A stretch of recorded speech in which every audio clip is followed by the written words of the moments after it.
일주일에 섹터 하나씩을 정복합니다. YG클럽 고정 댓글을 타고 오세요. 그래서 우리 네. 광순의 복덕방 이광수 대표님, 오랜만에 오셔서 아유, 감사합니다. 오랜만에 불러주셨습니다. 예. 그래도 저는 최근에 이제 새로 하나 구독했습니다. 제가 그런 걸 하나 시작했죠. 진짜 복덕방을 진짜 복덕방은 아니고 이제 네. 네이버 프리미엄 콘텐츠를 여셔서 네, 진입했습니다. 진입이라고 할까? 대박 나실 겁니다. 이제 열심히 하겠습니다. 신장 개업 해서 제프 베이조스의 말을 인용을 하셨더라고요. 네. 아마존 창업자. 10년 후의 변화를 예측하는 것보다 10년 후에도 변하지 않을 것이 무엇인가, 그쵸. 그걸 알아내는 게 더 중요하다. 그쵸. 어떤 의미로 그 인용하신 거예요? 그러니까 뭐냐면 베조스가 이제는 그 아마존을 사실 만들었잖아요. 그러면서 항상 사람들이 물어보죠. 그렇게 큰 회사를 만들고 사실 이 뭐 4차 혁명을 또 이끈 회사기도 하니까. 그래서 궁금하잖아요. 네. 10년 후에는 세상이 어떻게 될까요? 이렇게 물어봅니다. 근데 그걸 누가 알아요? 그래서 베조스가 항상 하는 말이 자기는 10년 후에 변화할 것보다 변하지 않는 거에 대한 관심이 크다. 그러면서 어떤 말을 하냐면 사람들이 10년 후에도 변하지 않게 여러분 뭐라고 생각하세요? 첫 번째, 모든 가격은 싼 게 좋아할 거다. 네네. 이건 무조건 그렇잖아요. 그죠. 그렇죠? 그러니까 온라인 아마존 마켓이 있는 거고. 그렇죠. 그리고 또 하나 뭐냐면 배송은 빨리 할수록 좋을 거다. 승질급하죠. 네. 이건 사람이 변하지 않을 거잖아요. 동서고금을 막론하고. 그렇죠. 네. 그래서 아마존을 만들면서 거기에 집중했다는 거예요. 그렇기 때문에 요즘 아마존이 어려운 겁니다. 네? 예. 테무가 더 싸잖아요. 알리익스프레스가 더 싸잖아요. 그리고 더 빠르게 오고. 그게 바로 인간이 변하지 않는 거에 집중했기 때문이에요. 예를 들어서 중국의 그런 창업자들이 아마존의 1등이라고 그래서 포기하고 여긴 끝났어라고 생각하면 사실 도전이 없었겠죠. 그런데 딱 자신한 거죠. 아마존보다 나는 제품을 싸게 만들 수 있어. 싸게 네. 판매할 수 있어. 이런 자신감이 있었으니까 거기에 도전한 거고 지금 막 전 세계를 압도하고 있지 않습니까? 지금 북미에서는요. 테무가 열풍이에요. 뭐 아시겠지만. 미국에서만 이제 1억 명 넘게 회원 모집했다 하더라고요. 그렇습니다. 참 충격적이죠. 그리고 뭐냐면 회원을 모집할수록요, 포인트를 어마무지하게 줘요. 그러니까 그것도 사람이 변하지 않는 본능이잖아요. 뭘 좋아합니까? 그렇죠. 공짜. 그렇죠. 할인. 네, 할인, 공짜, 싼 거, 빠른 거. 그러니까 여기에 다시 집중하는 거예요. 근데 우리는 자산 시장을 얘기할 때 항상 이렇게 얘기하죠. 야, 변하는 게 뭐야? 10년 후에 어떻게 될까? 그러니까 부동산도 똑같아요. 부동산 시장도 얘기할 때 10년 후에 세상은 어떻게 돼?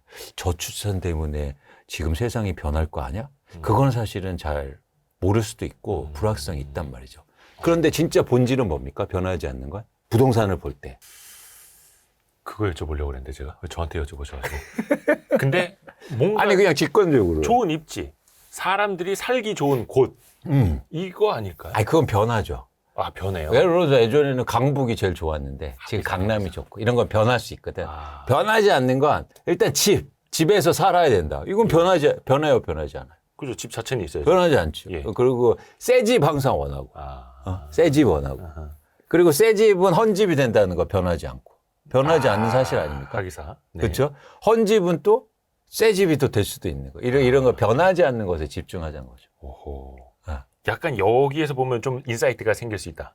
여기서부터 출발해야 된다. 네네. 그래서 여러분들 여기서 출발하면 의외로 자산시장이나 특히 부동산에서 전망하기가 오히려 쉬울 수도 있습니다. 요즘 인구가 엄청 저출산이라고 막 고민하고 이러는데 네. 사실 이것도 본질적으로 좀 고민해 볼 필요가 있어요. 물론 수요가 위축되고 어려울 수도 있지만 네. 사람들이 그건 변화인데 변하지 않는 거는 어쨌든 사람들이 집에 살아야 되고 그리고 집을 필요로 하고 이런 것들은 변하지 않을 거잖아요. 인구 구조는 변하지만 그럼에도 변하지 않을 것들. 그런 거가 뭐가 있을까 이런 고민들을 더 많이 해보셨으면 좋겠다. 근데 우선은 최근 이제 시장 동향부터 좀 여쭤보려고 좋습니다. 하는데 최근에 물론 이제 집값은 계속 빠지죠. 네, 그렇게 말할 수 있는데요. 하락폭이 조금 크진 않죠. 이제는 하락폭이 좀 둔화되고 있는 거예요, 이렇게. 정확히는 말하면 요 그래프를 보시는 게 좋아요. 네. 이거는 실제로 실거래 가격이에요. 우리가 결국에는 가격을 알려는 거잖아요. 예. 그래서 이제 요거 가격을 한번 볼게요. 어떤 상황이냐면 이거는 송파구의 한 아파트예요. 실거래 가격이에요. 네. 대신 전제를 좀 할게요. 네. 제가 이 아파트를 선정한 걸 뭐냐면 제 주장을 강화하기 위해서 내세우는 건 아니에요. 그러니까 보통 그렇잖아요. 제가 어떤 주장이 있으면 그거에 맞는 예시를 찾아요. 아닙니다. 이 아파트를 가져온 이유는 거래가 빈번하고 예. 대단지고 네네네. 그래서 시장을 반영할 가능성이 크기 때문에 가져왔어요. 지난번에도 저 아파트 인용을 해주셨던 것 같아요. 맞아요. 예. 맞아요. 그래서 저희는 계속 이 아파트로 시장의 분위기를 한번 보자고요. 아. 대표 아파트니까. 네. 근데 전체적으로 2023년도에는 사실은요, 가격이 올랐어요. 그쵸? 어떻게 보면 이제 반등. 반등이죠. 예. 반등인데 2023년 말부터 이게 떨어지기 시작해요. 네. 근데 하락폭이 어떻습니까? 물론 절대 가격은 좀 클 수도 있겠지만 하락폭은 크진 않아요. 과거에 떨어진 거 대비해서. 어떻게 보면 저 밴드 안에 있네요. 그렇죠. 그렇죠. 예. 그래서 요 정도 수준이다라고 감을 잡으시면 됩니다. 어허. 근데 거래량도 어떤가요? 거래량도 그렇게 많은 상황은 아니에요. 네. 그래서 거래도 전반적으로 좀 줄고 가격도 하락하고 있는데 하락폭은 크지 않다. 네네네. 근데 전형적으로 이런 시장의 분위기는 언제 나타나냐면 쉽게 말해서 이렇게 관망하는 사람들이 많거나 시장의 방향성을 아직 못 찾을 때. 지금 딱 그렇죠. 그렇죠. 분위기가. 지금 그래서 그렇게 보시면 됩니다. 네. 그리고 늘상 이렇게 이야기하듯이 지금은 이제 매수자 우위 시장 이렇게 볼 수도 있는 거고요.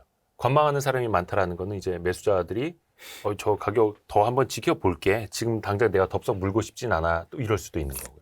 근데 매도자들도 관망하기 때문에 이런 현상이 나타나요.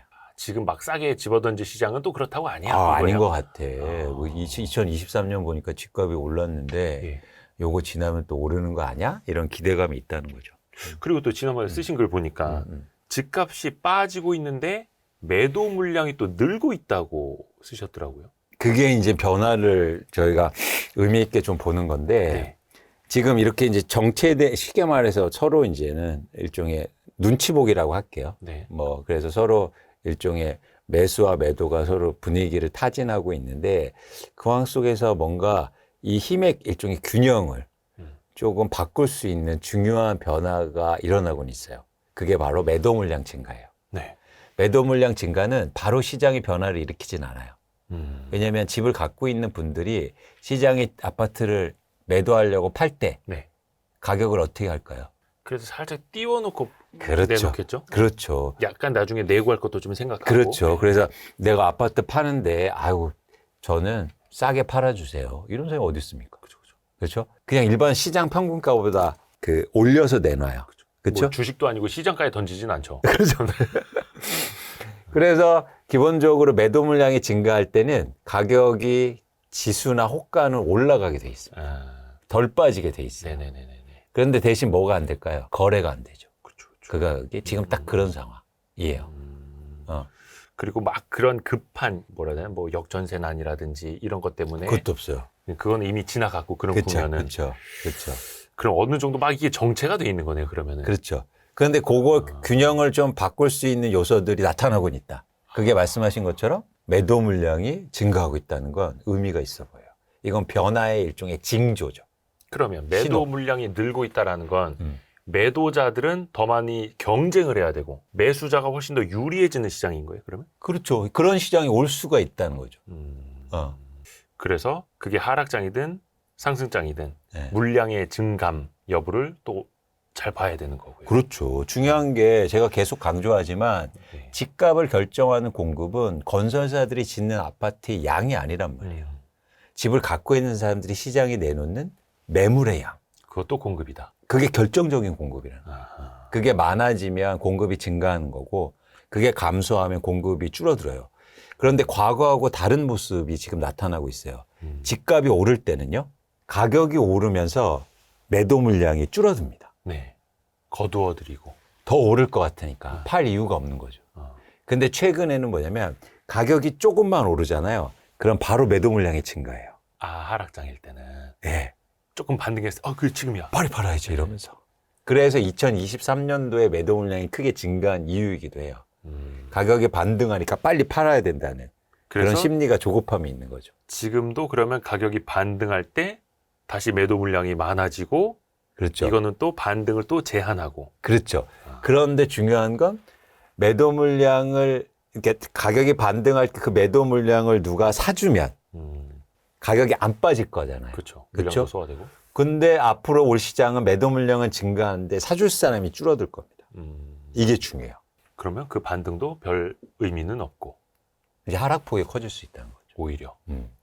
왜냐하면 공급이 증가하고 수요는 감소하니까. 또 하나가 네.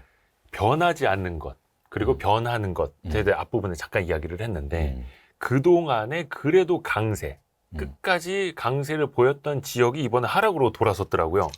세종시. 세종시는 낙폭이 확대되고 매도 물량도 늘었더라고요. 많아지죠. 이건 어떻게 해석을 해야 될까요? 그래도 가장 마지막까지 선방을 하던 지역 아니었나요? 아닙니다. 세종시가 사실은 가파르게 올랐고 네. 전국에서 가장 많이 오른 지역이기도 하고 예. 그래서 사실은 많이 빠지기도 했어요. 아, 많이 빠졌었어요. 예, 근데 그 지역이 더 빠지고 있어요. 그게 좀 흥미로운 지점이긴 한데 네네네. 그게 변하지 않는 거예요. 어떤 의미에서요? 많이 빠지면 많이 오르면 많이 빠지고요. 많이 빠지면 많이 오릅니다. 이게 변하지 않는 사실이에요. 자산시장에서. 특히 부동산에서요. 그러면은 세종시도 많이 오른 만큼 낙폭이 커요. 그렇죠. 그러면 반대로 많이 빠지면 어떻게 될까요? 다시 또 반등. 그럴 가능성이 커요. 그래서 저희가 세종시에 관심을 보이는 이유이기도 합니다. 그래요? 이거는 물론 이제 도시마다 뭐 정주 여건이라든지 인구 구조 다 다르긴 합니다만 네. 세종시는 그래도 막 인구가 유입이 되고 네. 출산율도 우리나라에서는 제일 높고 막 그런 지역이잖아요. 네. 근데 왜 많이 빠지냐면 그만큼 투자로 많이 소유하고 있기 때문이에요. 투자 수요가 많아요. 그렇죠. 그래서 투자로 갖고 있는 분들이 많아요. 그러니까 시장이 안 좋거나 이렇게 될 때 매물이 많이 증가해요. 그러니까 가격의 하락폭이 큰 거죠. 그래서 마지막까지 어떻게 보면 가장 강세를 보이기도 했었고 그렇죠. 또 반대로 그 투자 물량들이 또 나오면서 또 많이 하락폭도 떨어지기도 지금 하고. 꺼지고 있고. 그래서 최근에 세종시가 많이 빠지고 있는 이유이기도 합니다. 근데 좀 수요가 또 감소하고 있으니까. 투자 수요가 줄어들어서. 아, 그래요. 음. 근데 이게 또 어떻게 보여야 되나? 이게 주식으로 따지면 변동성이라고 그냥 표현을 할 텐데 부동산에서도 그런 변동성이 그러면 있는 거예요. 당연하죠. 아까 보세요. 이거 잠깐 한 번 더 보세요. 네네네. 이게 강남 3구의 한 아파트인데 24억에 올랐다가 갑자기 1년 만에 15억 8천만 원 떨어집니다. 세상에 강남 불패가 어디 있어요? 와. 근데 이거 이왕 보여줬으니까 네네네. 이거 이제는 이거 궁금하지 않으세요? 어떤 게, 저 얼마에 사면 되는지? 아니. 아니, 저는 그게 궁금했는데. 아니, 이걸 보면, 네. 누가 23억 8천에 사고, 누가 15억 8천에 샀는지 불과 2년 차이가 나는데, 궁금하지 않으세요? 궁금하죠. 아니, 왜 이랬을까? 물론 저걸 중개한 그 공인중개사가 있다면 알겠습니다만, 그래서 뭐 자전거래다, 뭐 증여다, 뭐 이런 말도 있고. 그래서 제가 조사해 봤어요. 오, 네. 누가 샀는지. 네. 그래서 조사해 봤더니, 네. 일단 가격을 싸게 산 사람은 마이클이었어요. 아, 진짜입니까? 아니요. 아니, 그냥 가명. 네, 가명. 이름 바로 나오면 안 되지. 그러니까 홍길동. 욕먹을까봐. 근데 이제 글로벌 시대니까 홍길동보다는 마이클. 실제로 홍길동이 계실까봐. 한국에. 네네네. 그래서 마이클이 이 집을요, 16억 원에 샀어요. 예. 가장 저점에. 야. 그래서 제가 조사해 봤죠. 근데 층수도 똑같아요. 27층, 29층. 비싸게 산 사람은 제임스예요. 비슷하네요, 근데 층수. 근데 둘 다 갭 투자를 했어요. 전세 끼고 샀어요. 아, 그게 나와요? 그럼요. 네. 다 조사가 됩니다. 근데 마이클은요, 이 매입 가격이 16억 원에 샀잖아요. 네. 요거 잠깐 저희가 요거 마크해 드릴게요. 네. 16에 샀죠. 네. 그럼 이때 전세가 9억 7천만 원 있다고요. 예. 갭 투자니까. 네. 자기 돈 얼마 들었습니까? 얼마 6억 3천. 예. 그렇죠? 요게 내가 투자한 금액이에요. 그래서 현재 투자 금액 6억 3천입니다. 네. 시가가 다시 회복돼서 수익률이 62%예요. 1년도 안 됐는데. 형님이네, 형님이. 예. 마이클 형님. 근데 똑같은 아파트를 네. 제임스는요. 예. 23억 8천만 원에 샀어요. 예. 그렇죠? 예. 그런데 이때 전세가 14억 원이 있었어요. 예. 그럼 내 돈이 9억 8천만 원 들었잖아요. 네. 요거 큰 차이 안 납니다. 투자 금액이. 그렇죠? 근데 충격적이에요. 2년 지나니까 이 전세가요. 10억 3천만 원 떨어졌어요. 야, 이거야. 그러면 요거 돌려줘야죠. 그쵸. 얼마? 얼마입니까? 3억 7천만 원. 예. 그러면 내 돈 3억 7천만 원 또 들어가야죠. 그쵸. 그럼 여기에서 3억 7천만 원 더하니까 투자 금액이 13억 5천이 됐어요. 누구는요, 이 아파트를 6억 3천만 원에 사고, 누구는 13억 5천만 원에 샀어요. 그런데 이렇게 비싸게 해서 그 집값은 또 떨어졌어. 예. 와, 2년 만에요. 이 차이는 뭡니까? 왜 이랬을까요? 누구는 하여튼 그 포모 현상 그냥 끝판에 잡은 거고, 누구는 그냥 누가 막 경매 넘어가기 직전에 던진 집을 뭐 운 좋게 샀을 수도 있고요. 네. 어떤 차이라고 해야 돼요? 그러니까 저는 아까도 말씀드렸듯이 자산시장에서 핵심은 변하지 않는 진실은 자산 가격이 항상 변한다는 거예요. 그게 변하지 않는 진실이에요. 가격은 변한다. 네. 그래서 예를 들어서 이거죠. 제 생각은 유추하면 이때 산 사람은 왜 샀을까요? 가격이 계속 오른다고 생각했겠죠. 계속. 네네네네. 계속이라는 건 무슨 뜻이에요?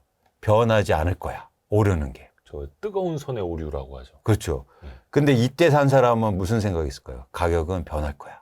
계속 떨어지지 않을 거야. 해서 샀겠죠. 이 가격이면 뭐 미칠 거 없어. 뭐 이렇게. 그리고 오를 거야. 네. 네, 변할 거야. 이 상황이. 이런 변하지 않는 진실을 믿었기 때문에 사실 이런 의사결정이 전 나왔지 않느냐 생각해요. 사실 네. 이거는 네. 기술의 문제가 아니고 저는 생각의 차이라고 보고 있습니다. 가격은 변한다.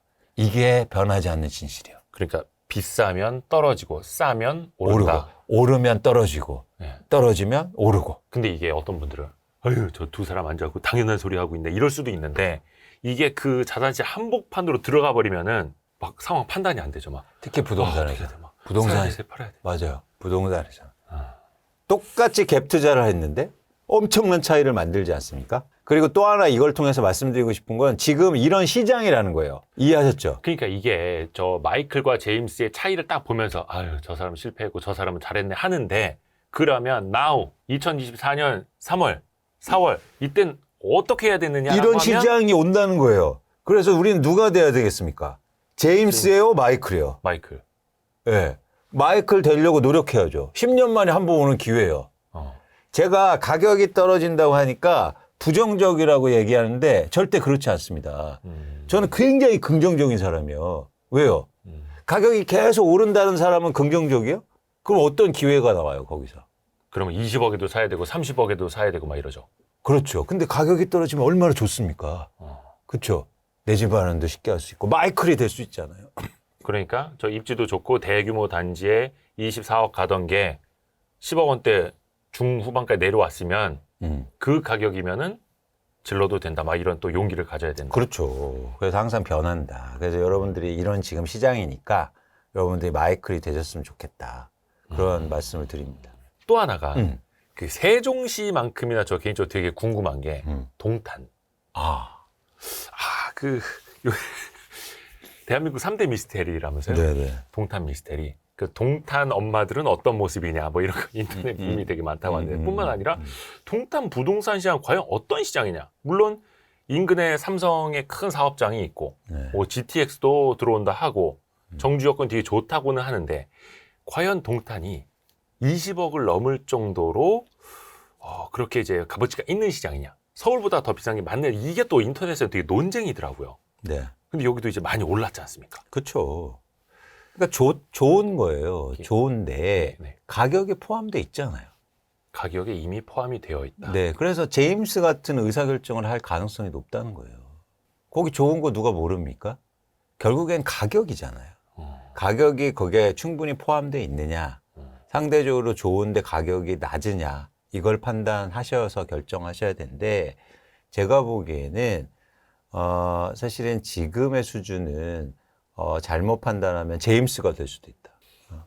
그리고 그걸 통해서는 예를 들어서 부를 이루기에는 어렵지 않느냐라고 판단하는 거예요. 그럼 한번 이렇게 여쭤볼게요. 지금 뭐 전체 다 얼마인지는 모르겠습니다. 최근에 뭐 22억 거래됐다는 것도 대형 평형이긴 하더라고요. 네. 근데 이게 동탄도 그 정도의 값어치가 있습니다라고 하시는 분들도 많이 계시는데 물론 그거는 현재의 제 가치가 다 반영이 되어 있는 거다라는 네. 거죠. 싸게 살 수 있는 건 아니다. 그렇죠. 근데 그건 모른다. 네. 가치라는 건 사실 우리가 이제 정확하게 밸류에이션하고 네. 저는 이제 주식 애널리스트 했지만 정확하게 힘들잖아요. 솔직히 말씀드리면 이래요. 저희도 막 기업 가치를 분석해서 실적 추정해서 밸류에이션 하죠. PER을 쓰든 PBR 쓰든 EV/EBITDA를 쓰든 뭐 캐시포를 해서 현가 할인을 하든 합니다. 열심히 노력해요. 네. 근데 주가가 오르면요. 목표 주가도 올려요. 그죠. 어쩔 수 없어요. 네네네. 그러니까 그것처럼 사실은 여러분 적정 가격이라는 거에는 항상 이제 변화 가능성을 염두에 둬야 되는데 네. 이런 거죠. 뭐냐면 이런 관점에서 한번 보시라고 앵글을. 내가 동탄 아파트를 사서 지금 돈을 벌 수 있을까? 이 가격에 사서 그렇죠. 추가로. 예를 들어서 그 아파트가 30억에 갈 수 있을까? 근데 예를 들면 지금 강남의 일부 재건축 아파트들이요. 가격이 하락해서 20억에 팔려요. 네네네. 노후화된 아파트들이. 근데 동탄은 새 아파트죠. 새 아파트가 헌 아파트 되는 거는 변하지 않는 사실이죠. 그렇죠. 새 아파트가 계속 새 아파트입니까? 아니죠. 아니죠. 네네. 그럼 이건 노후화돼요? 근데 노후 아파트는 재건축해서 새 아파트 될 거잖아요. 네네네. 그러면 강남의 재건축 아파트들이 30억 되는 게 빠를까요? 동탄이 30억 되는 게 빠를까요? 강남 재건축이죠. 그러면 지금 20억은 뭘 사야 됩니까? 미래 가치를 본다면 이쪽 선. 미래 가치뿐만 아니라 돈을 벌려면 전 그래서 여러분들이 내 집 마련하시건 부동산을 투자하시건 돈을 벌려고 하시라. 그러면은 앵글이 좀 달라질 수 있다. 이런 분한테는 괜찮아요. 그냥 전 새 집에 살고 싶어요. 돈 많아요. 그 주변에 뭐 정주 여건도 좋고. 네, 돈 많아요. 전 뭐 직장 가깝다면. 동탄 호수도 좋고 거기 또 아까 말씀드린 것처럼 또 젊은 사람들 많고 뭐 이러니까 저는 그런 거에 만족해요. 아무리 비싸게 쓰고 사면 어때? 이런 분들한테는 말하고 전 뭐 드릴 말씀이 없어요. 근데 내가 집에 거주하면서도 가격도 오르고 그리고 내가 예를 들어서 자산도 키워 나가고 싶고 이런 분들이 관심 가질 건 아니다라는 말씀을 드리는 거죠. 그러면 잠깐 재건축 얘기 나왔으니까 재건축 질문을 좀 드리고 갈게요. 물론 이제 강남 재건축이 이제 미래 가치를 어느 정도는 이제 땡겨서 반영한 것도 있겠습니다만, 뭐 정부에서는 재건축 재개발 더 활성화하기 위해서 막 규제도 완화하고 있는데, 또 한켠에서는 건축비가 또 엄청나게 오르다 보니까 기존 조합원들의 부담금도 높아지고 있고, 근데 지금 분양을 해도 막 미분양이 난다고 하고 이러면서 사업은 또 제대로 잘 안 굴러가는 곳들이 나타나고 있고, 그럼 이 재건축이 실제로 제대로 되고 또 그 가치를 어떻게 보면 지금 이 주택에 사시는 분들이나 앞으로 살 분들이 제대로 또 반영을 받을 수가 있을까라는 의문이 또 생기지 않습니까? 그러니까 그런 의문이 생기기 때문에 앞으로 가격이 많이 빠질 거예요. 올랐던 뭐 재건축 그렇죠. 기대감 이런 것도 이미 거래가 안 되고 있고 네네네. 가격 하락폭이 커질 수 있다고 전 봐요. 네. 그렇기 때문에 기회가 생기는 거예요. 오히려 그렇죠. 공사비 평당 1,000만 원, 2,000만 원 아무리 내도 네네네. 가격이 5억 떨어졌습니다. 그러면 사야 돼요, 말아야 돼요? 차익을 비교해보고 더 그렇죠. 많이 떨어졌다면 그렇죠. 사서 기다리고. 그렇죠. 예를 들어서 단순 계산으로 해서 평당 뭐 1,000만 원 공사비하고 분담금이 들어간다면 3억 들어가잖아요. 네네네. 근데 가격은 막 5억, 6억, 7억 이렇게 빠졌어요. 네네. 그러면 사실은 사는 게 더 유리한 거 아닌가요? 그래서 저는 재건축을 더 흥미롭게 관심 있게 보고 있습니다. 물론 이것도 그 정도의 자금 여력이 있고 또 기다릴 수 있는 시간적 여력도 있어야 하는 거고 당연히. 그럼요. 근데 가격이 사실 중요하다. 그래서 가격이 그만큼 하락하면 훨씬 더 매력적으로 느껴질 필요가 있다는 거죠. 그러니까 가격이 안 떨어진 게 좋은 게 아니라 가격이 많이 떨어진 게 좋은 거예요. 부동산. 매수 대기자 입장에선. 그렇죠. 네네. 근데 우리는 시장이 어려울 때 가격이 안 빠진 거를 좋아해요. 그러니까 아까 이 기자님이 그런 말씀을 하시는 거예요. 동탄은 안 빠진다면서요? 그럼 좋은 거 아니에요? 아니요. 그런데 아예 보실 필요가 없어요. 안 빠지기 때문에. 우리가 관심 가져야 될 건 어디 많이 빠졌어? 어디가 하락했어? 라지 어디가 상승했어? 여러분한테 하등 도움이 안 돼요. 어디 올랐다는 건요. 의미가 없어요. 그거는 집을 가지고 있는 분들한테만 좋은 소식이에요. 내가 내 집 마련하고 있는데 가격이 상승했다. 그 지역은 안 빠졌다. 이게 좋은 뉴스입니까? 그러네요. 매수 대기자 입장에선. 네. 이게 그 주식이랑은 조금 비슷한 듯 하면서도 다른 게 네. 주식이 이제 주가가 떨어지고 있으면 그냥 절대적으로 싸 보인다가 아니라 이제 실적이 내리막길을 가고 있는지를 이제 체크를 해봐야 되는데 이거는 입지가 달라진 게 없고 그 지역과 대규모 단지 이게 달라진 게 없다라는 전제하에 가격만 달라졌다면 그렇죠. 오케이 이거는 좋은 거다. 그렇습니다. 그렇습니다. 그리고 중요한 말씀하셨는데 그러니까 주식은요. 그러니까 지금 주식도 그렇고 부동산도 그렇고 네네네. 어쨌든 뭐 시장의 분위기와도 다르겠지만 주식은 오르는 게 좋아요. 그렇죠? 어느 시장이건. 네. 그러니까 빠지는 거 왜냐하면 빠지는 거 계속 빠질 수 있다고. 그렇죠? 그래서 우리가 항상 주식시장 분석할 때도 네. 오르는 주식이 왜 올랐느냐를 분석하는 게 여러분한테 도움이 돼요. 돈 벌려면. 네. 쉽게 말해서. 네. 그래서 예를 들어서 오늘 장 마감이 됐어요. 그러면 오른 주식 10개만 딱 분석해 보세요. 왜 올랐지? 그래서 이유가 지속 가능성이 있고 의미가 있어요. 그러면 그냥 그 주식 사면 됩니다. 그래서 대부분 주식 잘하는 분들은 오른 주식에 관심이 있어요. 이상하게 주식 안 되고 깡통 계좌 있으신 분들은 빠지는 거 사. 동전주. 그래서 더 빠져. 그리고 또 물 타고. 이러면 안 된다는 거예요. 일반적으로 보면. 왜냐하면 그 기본적으로 사용 가치가 없기 때문에요. 아, 그죠. 우리 이광수 대표님 되게 강조해 주시네. 근데 부동산은 사용 가치가 있어요. 예. 그래서 빠진 게 좋아요. 그래서 빠졌을 때 그 아파트가 왜 빠졌지? 빠진 이유를 찾아보고 그게 일시적이라고 판단하고 그게 변화 가능성이 있다고 보면 그걸 더 관심 있게 보여봐야 돼요.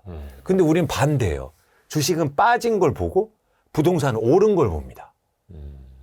그런데 비싸게 사서는 안 된다. 또 오른 거는 떨어진다. 네. 그리고 사용 가치가 있기 때문에 계속 빠지지 않는다. 순환론 측면에서 우리가 또 생각해 볼 수도 있는 거고요. 그래서 부동산으로 돈 번 사람들이 주식보다 훨씬 많아요. 네. 네. 그게 그냥 단순히 부동산 불패 이 아니에요. 프레임이 아니라. 아니에요. 왜냐면 사용 가치가 있기 때문에 계속 안 빠진다고요. 최악의 경우에 경매가 나오는데 그건 부동산 가격이 빠져서가 아니에요. 본인이 무리하게 대출을 일으키고 무리하게 그걸로 막 사업 확장하고 이래서 경매가 나오는 거예요. 그런데 주식은 계속 빠져서 손절이 나오고 자산이 다 날아가죠. 근데 부동산은요, 가격이 폭락해서 가게가 날아간 경우는 아주 흔치 않아요. 서브프라임 얘기를 듣는데 서브프라임은요, 부동산 가격이 빠져서가 아니고 사실 본질적으로 부동산에 대해서 너무 많은 파생금융 상품의 문제 때문이에요. 네네네. 네. 부동산이 요만큼 빠졌는데 파생은 와장창 그렇죠. 작살이 났어요. 그러니까 부동산 가격이 폭락해서 네. 막 10억짜리가 2억 돼서 그런 현상이 나타나는 게 아니라고.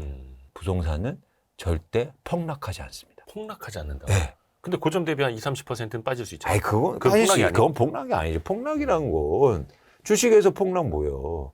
뭐 지금 제가 건설회사 원래 분석했잖아요. 네네네. GS건설이 예를 들면 GS건설 10만 원 하다가 2만 원 밑으로 거래되고 있다고요. 그 정도가 폭락인 거지. 네네네. 그렇잖아요.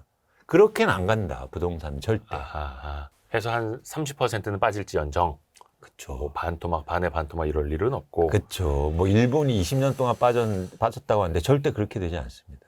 그래서 저만 나가면 썸네일에 폭락론자 이렇게 쓰는데 저는 폭락을 얘기한 적이 없어요. 하락을 얘기했지. 네? 많이 빠졌으면은 그것도 기회가 될 수 있다. 당연하죠. 그것도 물론 이제 뭐 지역이라든지 이거는 또 종합적으로 분석을 해봐야 하는 거고요. 그렇죠. 무턱대고 그냥 많이 빠졌으니까 오케이 이거는 또 아니니까. 그러니까 많이 빠진 원인을 고민해 원인. 근데 아까 말씀해 주신 것도 약간 이 재건축 이것도 입지가 좋은 곳에서의 재건축. 근데 거기에서 가격이 많이 떨어진 것. 이쪽으로 약간 점철이 되는 거죠. 근데 입지도 사실은 가격의 하락폭에 따라서 이렇게 판단이 가능해요. 그 말인즉슨. 그러니까 예를 들면 지금 뭐 일기 신도시도 약간 재건축 기대감이 좀 있기는 있어서. 그렇죠. 뭐 재건축이라고 다 뭐 강남 서울만 있는 건 아니지 않습니까? 그렇죠. 이 점 예를 들어서 이거예요. 어떤 A라는 아파트가 네, 여기다 그려주시면 안 되나요? 여기다 그릴 수 우리 있어요? 구독자분들이 좋습니다. 같이 보시면 좋을 것 같아요. 자, 이런 거예요. 네네네. A라는 아파트가 네. 10억으로 올랐어요. 네. 그러다가 한 뭐 6억으로 빠졌어요. 네. 그렇죠? 네. 이건 어떤 얘기냐면 가능성을 보여준 거예요. 가능성. 네. 이 아파트 10억까지 오를 수 있는 입지나 네. 환경이나 이건 가능성이 보여준 거잖아. 그렇죠? 네. 그래서 많이 빠졌다는 게 입지가 안 좋은 게 아니라 입지가 좋을 수도 있다고요. 예를 들어서 이런 거죠. 그래서 B라는 아파트는 10억에서 네. 8억으로 빠집니다. 네. 근데 이러면 덜 빠졌잖아요. 네네네. 근데 지금 상황에서 보면 지금 상황에서 입지가 여기가 좋기 때문에 덜 빠졌다고 생각할 수 있어요. 그렇죠? 그럴 수 있겠네요. 근데 시장이 한창 좋을 때는 둘 다 입지가 똑같다고 생각했다고요. 그러면 어떤 걸 사야 됩니까? 지금? 당연히 A죠. 뭘 고민해요. 죄송합니다. 제가 부동산 투자를 잘 못해가지고 고민했습니다. 네. 예. A예요. 당연히 가능성 차원에서 우리가 이걸 보는 거잖아요. 이해하셨죠? 그러니까 비슷한 입지라는 전제 조건 하에 비슷한 입지는 입지의 변화 가능성인데 이거는 이미 가격이 같았다는 거는 좋아지면 입지는 같아질 수 있다는 가능성을 보여준 거라고요. 그렇죠? 네네네. 그렇기 때문에 많이 빠진 건 사실은 많이 빠졌던 거 훨씬 더 기회가 큰 거예요. 많이 빠졌다고 입지가 나쁜 곳이라고 생각하면 안 된다고요. 그래서 가격이 가장 중요하다. 그래서 가격의 폭을 보시라. 근데 만약에 이렇게 집가에 빠졌는데 뭐 이유가 분명해요. 여기 막 뭐 난리 났어요. 막 쓰레기 매립장 들어오고 막 난리 났어요. 그럼 이유가 극명하니까 안 되죠. 그쵸. 안 돼. 예를 들면 뭐 쓰레기 매립장이 나쁘다는 얘기는 아니고 네. 예를 들면 우리나라에서 반드시 필요하긴 하지만 어쨌든 예를 든 거예요. 네. 그래서 그런 차원에서는 사실은 이유가 명확하지 않으면 이렇게 많이 떨어진 거를 선택하시는 게 현명한 방법이다. 그렇죠? 그러면 입지 고민이 안 돼요. 입지는 아까 말씀드렸죠. 입지는 변할 수 있다. 입지에 대한 사람들의 생각도. 그렇습니다. 언제는 여기 좋다고 하다가 언제는 갑자기 마음이 틀려져. 언제는 병원 가까운 데가 좋다고 하다가 언제는 막 초등학교 가까운 데가 좋다고 하다가 이제는 언제는 또 뭐 산 밑에가 좋다고 막 이렇게 바뀐다고요. 그런데 그런 변화를 가격은 다 포함되고 있잖아요. 네. 그래서 그냥 단순히 전고점만 보는 게 아니라 거기에 내포되어 있는 의미도 같이 분석을 해야 그러면 된다. 너무 좋다. 네. 아까 재건축 얘기하면서 뭐라 해야 돼? 건축비도 좀 여쭤봤었는데 네. 우리 이광수 대표님은 직전에 애널리스트, 증권사 애널리스트 하셨는데 그 직전에는 건설회사 직원이셨죠. 건설회사 있었죠. 그럼 건설사 출신으로 봤을 때 네. 건축비가 떨어질 수도 있습니까? 떨어질 수 있죠. 어. 왜냐하면 장사가 안 되면 그리고 그 원재료 뭐 비가 올랐지만 좀 더 안정화되고 네. 또 하나 뭐냐면 수요가 감소하면 가격은 빠지죠. 그런데 지금 구조적으로 공사비가 쉽게 빠지긴 좀 힘들 거예요. 재건축 재개발이. 쉽게 빠지기는 어렵다. 네, 왜냐하면 재건축 재개발을 규제를 역설적으로 너무 많이 풀어줘서 예. 하려는 데가 많잖아요. 아, 그러니까 건설사들이 지금 오히려 공사비를 올리고 있어요.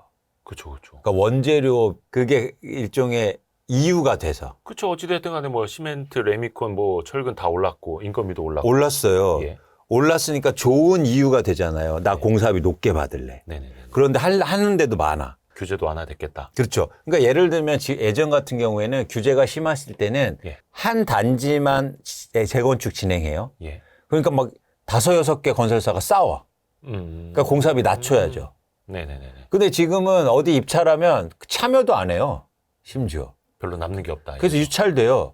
그러면 어떻게 될까요? 공사비 많이 달라고 했을 거잖아요. 그래서 공사비가 이런 광에서는 계속 올라갈 수밖에 없어요. 그런데 만약에 이제는 재건축 재개발 또 단지도 줄어들고 뭐 그렇게 해서 안 할래. 그러면 이제 그 수주 물량도 줄어들고 이러면 건설사들이 뭐 낮출 수밖에 없고 공사도 감소하면 더 줄어들겠죠. 근데 아직은 그 사이클까지는 안 왔고. 그렇죠. 이제 뭐 시작이기 때문에 그런 것들이 이제 반영되면서 재건축 사업이 어려웠을 수 있다는 겁니다. 그러면 또 한창 재건축 사업이 또 어려워지고 막 추진 안 되고 또 그런 사이클 한창 겪어야 그 다음 또 사이클이 만들어져요. 그렇죠. 그렇게 하면서 어떻게 될까요? 뭐 재건축도 가격 빠지고 막 좋아 해산하고 막 좋아 싸우고 막 그러면서 근데 그게 다 가격에 포함될 거 아니에요. 아하. 그럼 가격이 떨어지면 자연스럽게 또 변화가 일어나죠. 그러면 우리 이 가격에 산 사람들이 또 우리는 건설비 조금 주더라도 우린 공사할 거야. 그러면서 공사가 또 진행되고 이 변화하는 거예요. 그럼 그 타이밍을 좀 잘 봐야겠네요. 그래서 저는 가장 관심 있게 본다니까요. 재건축을. 어딥니까? 가격 많이 빠지는 곳. 좀 받아줘 그러면. 가격 많이 빠지는 곳. 그것도 전 고점을 참고해서. 그렇죠. 근데 가격 많이 빠지는 조건이 있어요. 2가지인데. 네. 첫 번째는 전월세 비율이 높은 단지는 많이 빠질 거예요. 전월세 비율이 높은 단지. 그래요? 네. 그 비율이라는 게 가격 아니면은 아니, 투자 수요? 그렇죠. 그러니까 전체 아파트 단지에서 전월세가 얼마나 나가 있는지. 말 그대로 투자 수요. 그렇죠. 투자 수요가 많을수록 어떻겠습니까? 투자로 보유하고 있는 사람이 많잖아요. 네네네. 그러면 가격이 떨어지면 막 더 팔려고 하겠죠. 그래서 매도가 증가하면 가격 하락폭이 더 클 수 있겠죠. 내 집에 거주하고 있으면 가격 빠지면 안 팔잖아요. 그렇죠. 근데 투자로 보유하고 있으면 팔 거잖아요. 어차피 40년 됐는데 뭐 그냥 그렇죠. 생각 다 그리고 살아. 막 집값 한 2배 올랐는데 이 정도 팔자. 이런 사람이 많아질수록 집값 하락폭이 크겠죠. 그래서 그 아파트 단지별로 전월세 계약이 2년 동안 얼마나 되는가 조사했어서 전월세 비율이 높은 아파트 단지의 가격, 재건축 아파트 단지의 하락폭이 클 거예요. 가격 하락폭이. 어허. 2번째, 일종의 이건 거래 회전율이 높은 지역인데 네네. 매도 물량이 많아지는 지역이 많이 빠질 거예요. 너무 당연한 논리긴 한데. 거래 회전율이 높은데. 예. 그러니까 회전율이 거래가 빈번하게 일어나요. 네네네. 그렇죠? 빈번하게 일어나는 건 뭐냐면 매수와 매도가 활발하게 일어났다는 거고 네. 그런데 최근 매도 물량이 계속 증가하는 단지가 있어요. 팔려고 내놓는 사람들. 예, 그런 비율을 잘 보시고 건수를 잘 보시면서 판단하면 재건축 아파트 단지 중에서 많이 빠지는 아파트를 골라낼 수 있습니다. 예측할 수 있죠. 그러니까 매도 물량이 증가한 곳은 그만큼 가격이 더 떨어지면서 싸게 살 수 있는 기회가 될 수 있다. 이런 측면. 그렇죠. 그렇죠. 그래서 이런 것들은 저희가 엄밀하게 계속 조사하고 와치해서 여러분한테 이제 알려드려야죠. 요거는 일단은 재건축에 이제 국한된 하나의 이제 논리가 되는 거네요. 그렇죠. 어떻게 보면 이제 필요 조건들. 그렇죠. 근데 전반적으로 재건축 아파트가 가격이 하락할 가능성이 굉장히 크다. 지금 상황에서. 그러니까 지금 가격보다는 더 예. 아래쪽으로. 예, 예. 아니, 그래서 이제는 저희가 준비를 해야 된다는 거죠. 관심을 갖고. 지금 새 아파트 볼 때가 아니에요.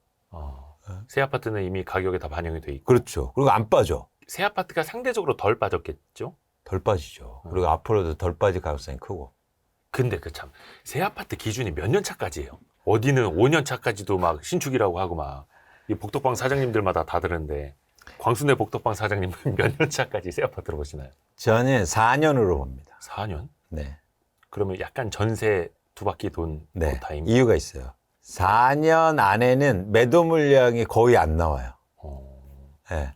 세를 주면 되니까 뭐 그런 거. 세를 주거나 아니면 일거주 1주택자라도 거주 기한이 2년 이상 살아야 하기 때문에 양도세를 감면하려면. 네네. 그래서 거의 2년 동안은 매도 물량이 없고 그다음에 2년 추가될 때까지 매도 물량이 거의 없어요.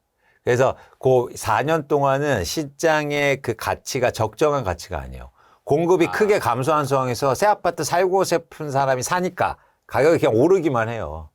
완전 그 입주한 초반에는. 그래서 거래가 엄청 줄을 준다고요. 네. 거래량이. 그래서 거래가 별로 저는 없죠, 새 아파트는. 저는 새 아파트 기준을 뭐 4년, 뭐 5년, 10년을 보는 게 아니라 사람들이 안 팔 때까지 새 아파트라고 봐요. 파는 사람들이 거의 없을 때까지 새 아파트. 근데 그게 한 통상 4년 4년 지나면 팔기 시작해요. 넘어가면 팔기 시작을 하고 거래가 활발해지고 그때부터 약간 이해 가능한 가격대가 만들어진다. 거래가 증가해요. 거래량이. 그때부터 이제는 일종의 유통시장으로 들어오는 거죠. 편입되는 거죠. 유통시장으로. 그러니까 유통시장에 들어오지 않는 아파트는 새 아파트가 아니다. 그건 그냥 분양시장의 아파트일 뿐이에요. 요게 그 의무 거주 요건이 지금 완화됐잖아요. 얼마 전에 법 그 개정이 돼서 통과가 돼서.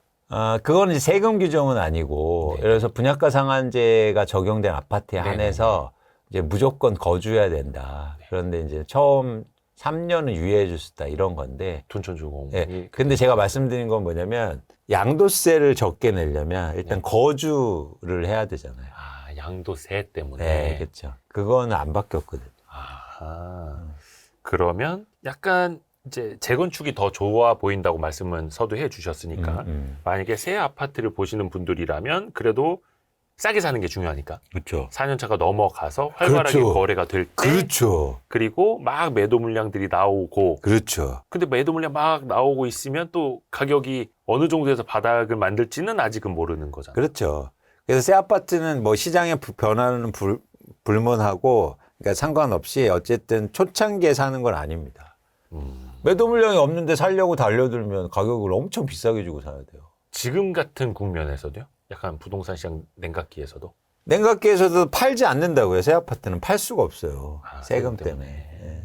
그러니까 요것도 매수 대기자, 매수자가 약간 우위인 시장, 약간 팔짱 끼고 있는 이런 느낌인 거예요. 아니죠. 왜냐하면 새 아파트에 대한 수요는 계속 있으니까. 수요는 있다. 예. 특히 실수요가. 그 중간에 있는 약간 이제 애매한 집들 있지 않습니까? 재건축까지는 한창 남았고, 한 10년은 넘어갔고, 네. 10년에서 한 20 몇 년 이렇게 되는 아파트들은, 이거는 어떻게 보십니까? 혹시? 진짜 매력 없는 거죠. 예. 가격이 많이 떨어지지도 않을 테고, 그냥 계속 시장 분위기 따라서 가격 하락하거나 이렇게 될 텐데, 거래도 안 되고, 계속 지지부진해서, 이제 그런 아파트 투자 목적으로 갖고 계신 분들은 이제 힘든 거죠. 그러니까 실거주라면 상관은 그냥 없는데 거주하시면 되는데. 투자 네. 목적이라면 네, 그런 아파트의 대표적인 게 뭐 이런 거죠. 거주연은, 그러니까 이렇게 그러니까 예를 들어서 아주 노후 아파트도 아니고 네. 중간에 있는데 네. 그런데 단지 수도 적어. 음. 뭐 이런 데는 사실은 거래도 안 되고 답답하겠죠. 그 최근에 미분양 물량들은 조금씩은 늘고는 있던데요. 네. 한때 미분양 물량이 다시 감소했다가 조금씩은 늘고 있더라고요. 네. 근데 정부 통계가 이게 한 2달 정도 걸리죠. 네. 나오는데. 그래도 7만 호는 안 넘고 있고 네. 이게 7만 호라는 게 일종의 어떤 위험 신호라면서요. 그렇지 않아요. 그래요. 예를 들어서 50만 호 분양했는데 미분양이 7만 원은 많은 겁니까? 적은 겁니까? 이거 상대적으로 봐야 된다. 그렇죠. 저희가 그래서 네. 또 이제 그런 것들에 대해서 말씀드리고 싶은데 절대 기준에 대해서 여러분들이 관념을 갖지 마세요. 그러니까 다시 한번 말씀드려보면 이제 다시 한번 볼게요, 이거. 아니 근데 오늘 이광수 대표님이 표 엄청 많이 준비하셨는데 계속 저만 보여주시네. 아니 이게 중요하기 때문에. 여러분들 이거 보시면 네네네. 이것만 보시면 그러면 가격이 많이 하락했다는 건 뭐냐면 그럼 16억 가야 돼? 이렇게 보실 수 있잖아요. 근데 최저점에서 저거 잡는 사람은 한두 명이죠, 이제. 그렇죠. 그렇기 때문에 그러니까 상대적인 걸 항상 보셔야 된다. 상대적인 거. 시장의 그런 분위기도 있고 그래서 유연하게 시장을 보시고 아까처럼 미분양 아파트 얘기하셨는데 지금 최근에 왜 미분양 아파트에 감소한 줄 아세요? 공급이 없어서요? 분양을 안 했기 때문이에요. 네. 분양을 안 하는데 미분양 아파트가 어떻게 늘어납니까? 분양을 못 하는데. 근데 최근에 초폭 증가하고 있잖아요. 그럼 이유가 뭐예요? 분양을 다시 재개하고 있기 때문이에요. 근데 분양이 안 되니까 미분양이 다시 증가하는 거죠. 근데 건설사들이 지금 건설사나 시행사나 어쨌든 금융기관도 그렇고 불가피하게 그동안 분양을 못 했다가 다시 할 수밖에 없는 상황이에요. 울며 겨자 먹기로요? 예. 왜냐하면 안 그러면은 구조조정 당할 판이거든요. 아, PF. 예. 그래서 어쨌든 한번 사업을 진행해 볼까? 이런 현장들이 조금씩 나오기 시작하겠죠. 그런데 그러면서 어쩔 수 없이 미분양은 증가되고 있고. 어쩔 수 없는 밀어내기. 그렇죠. 근데 금융사 입장에서는 그런 분양은 일단 해보자라는 쪽으로 갈 가능성이 높아 보여요. 그냥 물고 있는 것보다는 그렇죠. 일단 밀어내자. 왜냐하면 금융권에서 빌려준 건 부동산 PF인데 예. PF라는 건 전체 사업비의 평균적으로 50% 정도를 꿔준 거예요. 예. 그렇잖아요. 네. 땅값만 꿔준 거니까. 네네네. 그러니까 50%만 분양되면 내 돈은 받을 수 있단 말이야. 그렇기 때문에 한번 해볼까? 이런 유혹이 생길 수 있는 거죠. 그래서 일단은 슬슬 분양들은 좀 늘어나는 흐름인 거예요. 그렇죠. 그런데 미분양은 증가하겠죠. 예를 들어서 50%만 분양되면 분양이 많아질수록 50%는 미분양 될 거 아니에요. 그러니까 근데 주변 뭐 몇 년 안 된 아파트들은 가격이 떨어졌는데 분양가는 그럼 뭐 한 1년 전, 2년 전이랑 똑같고. 그렇죠. 그러니까 사람들이 뭐야 이거 분양가 이거 맞아? 그러면서 이제 그렇죠. 청약을 안 하는 거예요. 그렇죠. 근데 이제는 미분양이 또 많아지면 분양가도 내려갑니다. 그래야 되는데 지금 그러면 분양가가 내려가는 국면이 어떻게 시작이 됐나요? 아니요. 아직이요. 네. 왜냐면 일단 그러니까 건설사들도 또 머리가 아플 거예요. 이거 분양가를 내려서 해야 되는 건지 아니면 그냥 처음에 분양가를 높여서 해요. 그다음에 할인 분양을 하는 게 좋은 건지. 그럼 또 싸움 나고. 네. 아니 근데 아싸리 그래서 처음부터 100장 분양을 하는 거예요. 아, 그러니까 예를 들어서 어차피 20만 원에 팔 그 파카 잠바 같은 거 30만 원에 택 써놓고 20만 원을 할인해서 판매 시작하듯이. 그러니까. 그래서 막 지금 머리가 아플 거예요. 어떻게 해야 되나. 하긴 해야 되는데. 분양가를 낮춰야 되나. 아니면 높게 했다가 할인 분양을 해줄까. 그러면서 각종 조건이 들어오잖아요. 만약 분양가보다 떨어지면 나머지 차액을 뭐 드리겠습니다. 살아보고 뭐 분양 받으세요. 이런 각종. 그러니까 사람들의 인식을 혼란시켜 만드는 분양 전략이 나오겠죠. 이거 2010년대 초반에 많이 본 장면이네요. 그렇죠. 똑같죠 뭐. 그래서 자산시장은 항상 반복된다니까요. 그래서 여러분들이 꼭 관심 있게 보셔야 될 게 뭐냐면 현혹되지 마시라. 결국에는 뭐냐면 거기에서 무슨 뭐 인테리어 뭐 주고 자동차 주고 이런 게 중요한 게 아니라 결국엔 분양가가 싼가 비싼가가 그걸 보고 판단하셔야 된다. 분양 받으실 때조차. 그래서 분양가를 기준으로 해서 청약에 참가하시고 잘 판단하시라. 그리고 분양가는 떨어질 수 있다. 라는 걸 꼭 보셔야 된다는 거죠. 그러니까 어떤 데는 명품백을 준다. 어떤 데는 뭐 12개월치 관리비를 면제해 준다. 뭐 별거 다 내거는데 그렇죠. 중요한 건 그냥 분양가다. 그렇죠. 분양가 자체다. 이게 그러면 물론 앞에서도 잘 나가던 아파트 전 고점 대비 지금 낙폭이 얼마고 이거 보여주셨잖아요. 근데 분양가는 그런 게 있을까요? 뭐 예를 들어서 주변 아파트 시세 대비 어느 게 적당하고 막 이런 거? 분양가는 일단 주변의 시세는 이제 제가 예측하는 것처럼 하락하다고 보니까 그럼 분양가는 주변 시세보다 무조건 싸야 돼요. 근데 원래 그게 이제 분양의 메리트인데요. 그렇죠. 무조건 싸야 돼요. 그리고 상대적으로 신규 분양하는 아파트는 입지가 좀 열악할 가능성이 있잖아요. 그렇죠? 네. 이제 막 개발하는 예, 곳이니까. 그렇죠. 그렇기 때문에 무조건 싸야 된다. 그게 이제 10%인가 20%인가는 좀 고민이 각 지역마다 다를 수 있겠지만 어쨌든 절대 기준은 무조건 싸야 된다. 같아서나 같거나 이런 식으로 할 거 아니에요. 네. 같게 하면서 대신 새 아파트지 않느냐? 아닙니다. 어떤 위치에 따라서요? 그렇죠. 그러니까 새 아파트라고 해서 비쌀 이유는 없다. 새 아파트라고 비쌀 이유는 없다. 물론 새 아파트에 대한 수요는 있지만 그럼에도 불구하고 가격적인 메리트를 봐야 된다. 그렇죠. 그렇죠. 그 질적으로는 어떻습니까? 특히 이제 미분양이 뭐 일부 지역에서는 준공후 미분양이 또 늘고 있다 이러는데 이것도 지금 어떻게 아쿠아일로로 가는 거예요? 그렇죠. 큰 폭은 아니고 왜냐하면 지금의 미분양이 분양을 시작한 시점에 나온 거니까 이게 이제 점점 갈수록 준공후 미분양의 증가까지 이어지겠죠. 그래서 뭐 그건 불가피한 수순으로 보입니다. 아, 불가피한 거예요? 그것까지 어떻게 보면 이제 악성 미분양까지 또 해소가 돼야 진짜 바닥이 또 이제 만들어지는 걸 테고요. 그런데 그러니까 바닥이라는 건 이제 유통 가격, 그러니까 가격을 바닥을 얘기하진 않아요. 가격으로 바닥을 얘기하진 않는다고. 그러니까 예를 들어서 그러니까 미분양이 막 적다고 그래서 네. 아니면 미분양이 많다고 그래서 그 우리가 사고 파는 아파트의 가격의 바닥이다. 네. 이걸 얘기하기는 힘들다고요. 그 전에 가격이 바닥이 올 수도 있고. 그거는 좀 다른 시장이라는 말씀일까요? 그렇죠. 별개의 시장일 수 있다. 그래서 미분양이 엄청 많아도 준공후 아파트가 많아도 가격은 미리 반영돼서 떨어져서 바닥일 수 있잖아요. 네네네. 네. 그래서 이거는 두 개는 좀 다르게 보실 필요가 있다. 그래서 그 분양가라든지 가격 수준 자체가 또 중요한 거고요. 지금 이제 부동산 경기를 항상 얘기를 해보면 네. 뭐라 해야 될까? 뭐 순위라고 해야 될까? 뭐 강남, 서울, 수도권, 지방 이런 순으로 가잖아요. 네. 안 좋아질 때도 그 역순으로 안 좋아지고 네. 뭐 버틸 때는 요 순으로 좀 버티고 회복될 때는 오히려 강남, 서울, 수도권, 지방 순으로 또 먼저 회복이 되고 이 사이클은 어떨까요? 앞으로도 반복이 될까요? 또 지금의 어떤 정도 차이는 어떨까요? 그거는 지금 말씀하시는 건 근거가 없어요. 근거가 없어요? 네.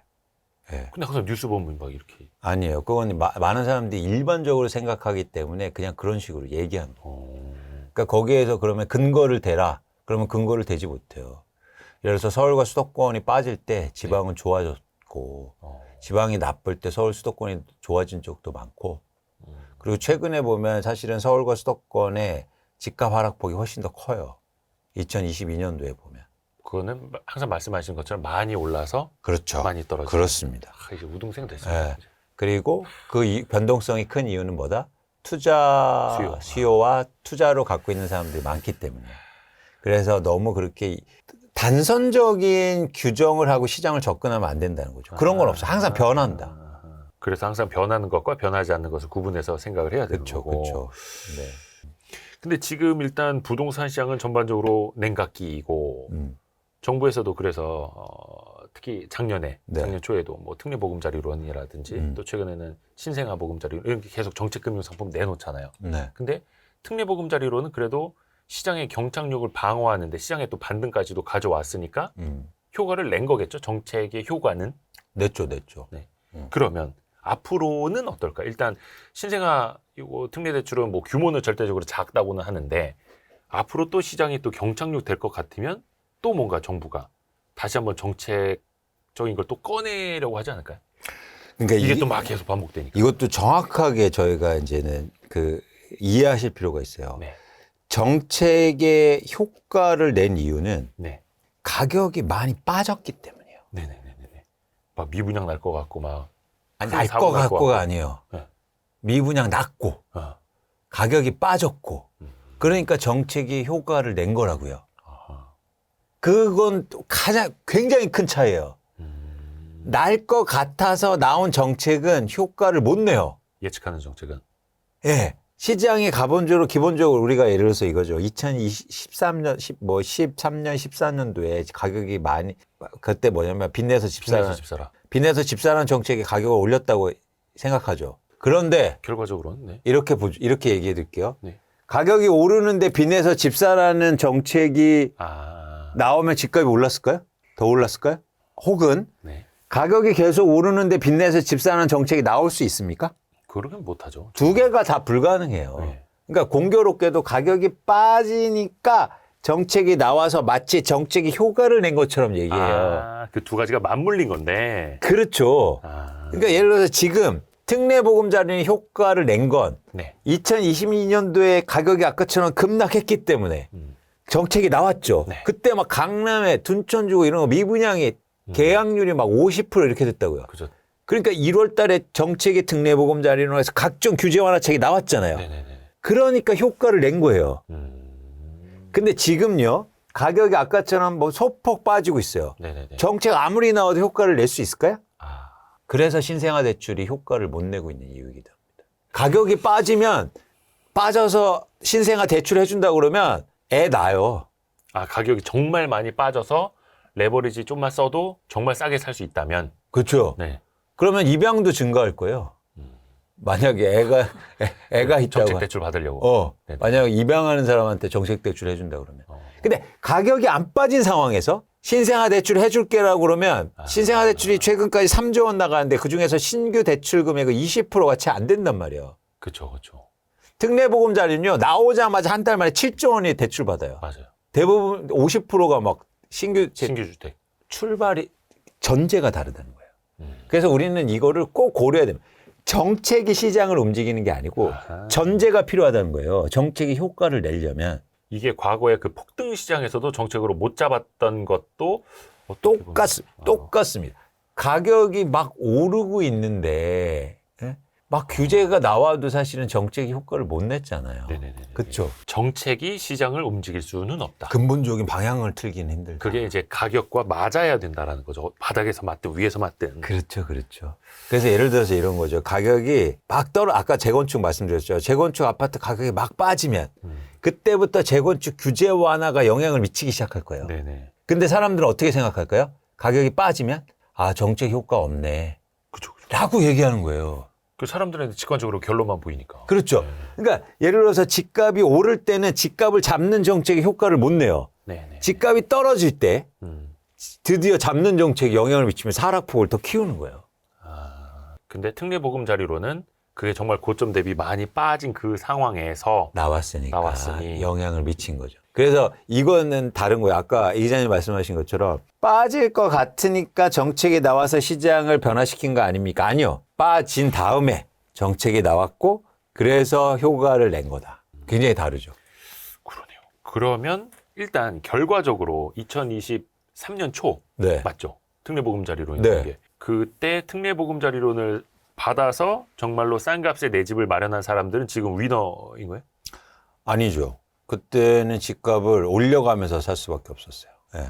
물론 다 그 사람들이 바닥에 잡은 건 또 아닐 테니까. 못 잡아요. 다시 또 그래서 그때 공교롭게도 거래량도 증가하면서 가격이 계속 오르잖아요. 올리면서 샀어요. 가격 오르면서 샀다고. 올리면서. 가격을 내리면서 사야 되는데. 그래서 적정한 시점은 아니라고 보는 겁니다. 그때가. 근데 물론 이제 뭐 21년, 22년 대비로는 싸게 샀을 거 아니에요. 만약에 싸게 샀다면. 1, 2년 전 대비. 그러니까 경우마다 다 다른데. 뭐 만약 싸게 일반화할 수 샀으면 없습니다. 잘하신 거고. 예. 근데 그럴 확률은 되게 낮았다. 근데 요 질문을 드린 게 왜 그러냐면 또 향후에 만약에 집값이 또 많이 빠졌을 때 이런 정책 뭐 보금자리 이런 무슨 보금자리 또 나오면 그때는 딱 한번 우리가 학습 효과가 있으니까 노려봐야지. 근데 이 생각을 또 저만 하지는 않을 거고. 근데 그때도 여러분들이 그래서 그 대출만 보고 대출 받아서 가격을 올려가면서 사지 마시라고요. 네. 밑에서 기다리고 있는. 네. 그런 걸 사시면 좋겠고, 어허. 그리고 또 하나 뭐냐면 가격이 충분히 빠졌을 때하고 같이 시장을 보시면서, 그러니까 뭐가 차이점이 있냐면, 그러니까 이때 막 수요가 붙으면서 또 작년에 가격이 일종의 상승했는데 네네네. 거래량이 지속적으로 받쳐주진 못해요.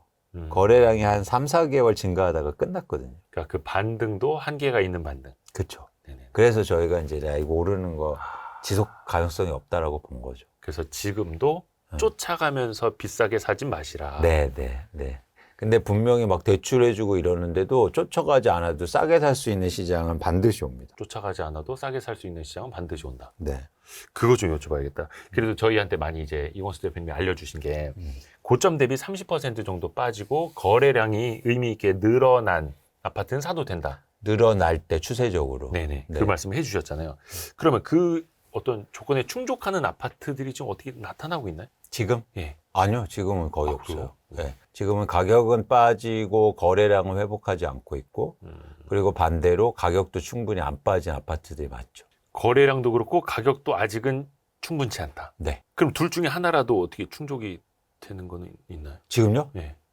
거래량이 일부 증가하는 아파트는 있는데 좀 추세를 볼 필요가 있어요. 1월만 증가했거든요. 그러니까 제가 말씀드린 거는 뭐 최소한 4, 5개월 이상 그래요? 이렇게 추세적으로 증가하는 거래량이 그래야 되는데 지금 뭐 12월까지 줄다가 1월에 증가했거든요.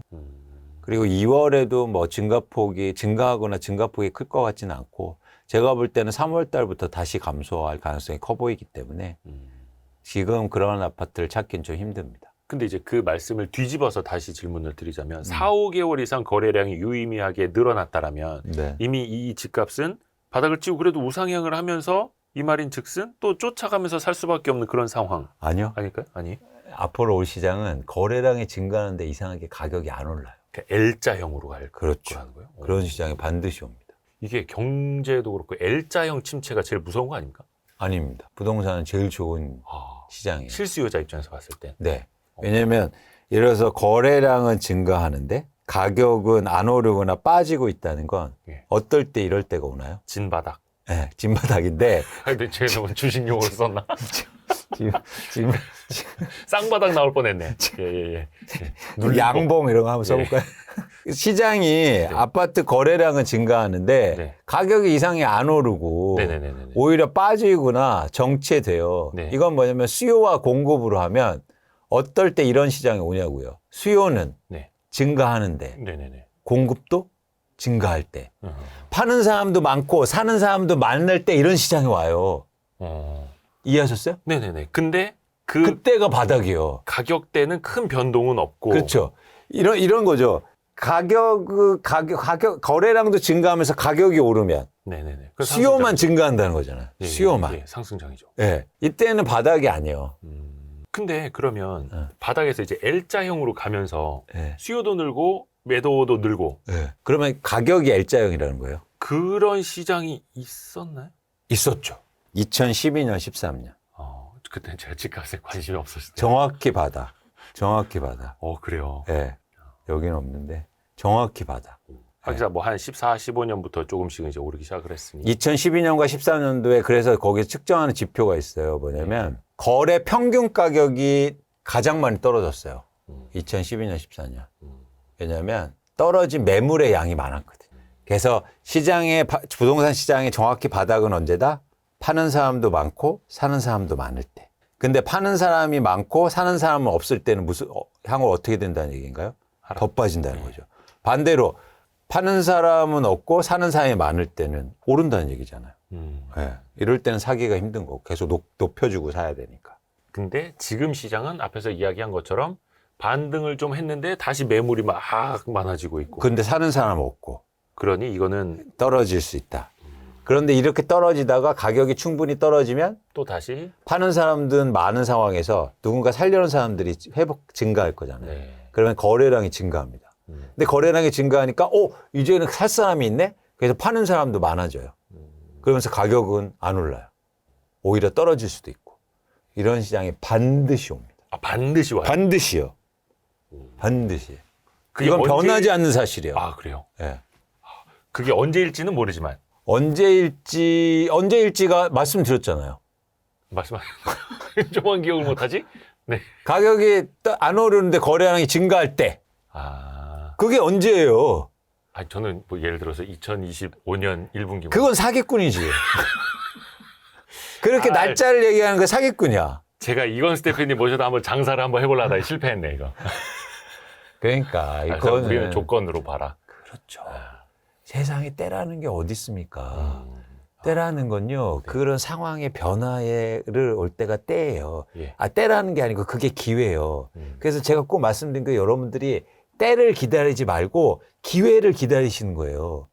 때에 자꾸 집착하면 자꾸 이래요. 그럼 몇 년이야? 그러니까요. 올 하반기야? 2025년이야? 2030년이야? 10년 주기설이야? 그건 여러분들이 때에 집착하기 때문이에요.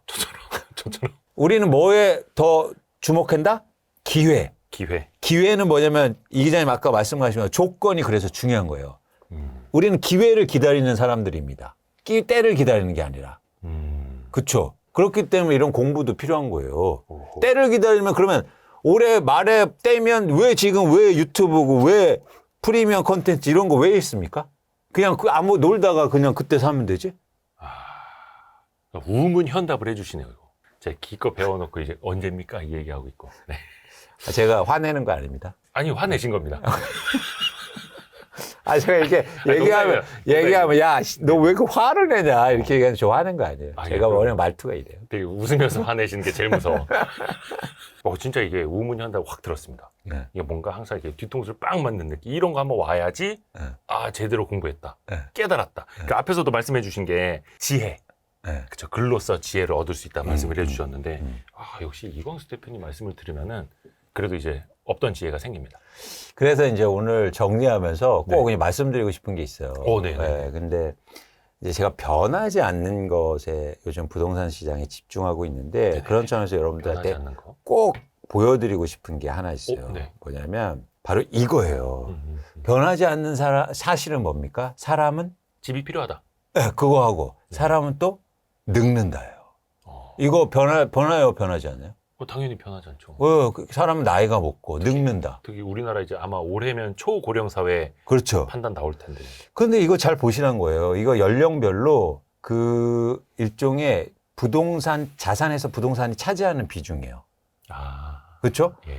근데 60세 이상으로 가는 순간 어떻습니까? 부동산 비중이 급증하게 되죠. 그럼 우리나라는 점점 고령화가 되면 부동산을 갖고 계신 분들이 훨씬 많아진다는 거예요. 이 기자님 보이시죠? 60세 이상은 80% 이상이 부동산 자산이에요. 그러네요. 그렇죠? 그래서 자산 시장의 흐름은 뭐냐면 나이가 들수록 여기서 부동산 비중을 줄이고 그거 부동산을 이 젊은 세대가 부동산 비중이 낮으니까 사주고 이런 게 이제 선순환 구조예요. 그렇죠. 근데 고령화가 진행될수록 이런 부동산을 많이 갖고 계신 세대가 증가할 거 아닙니까?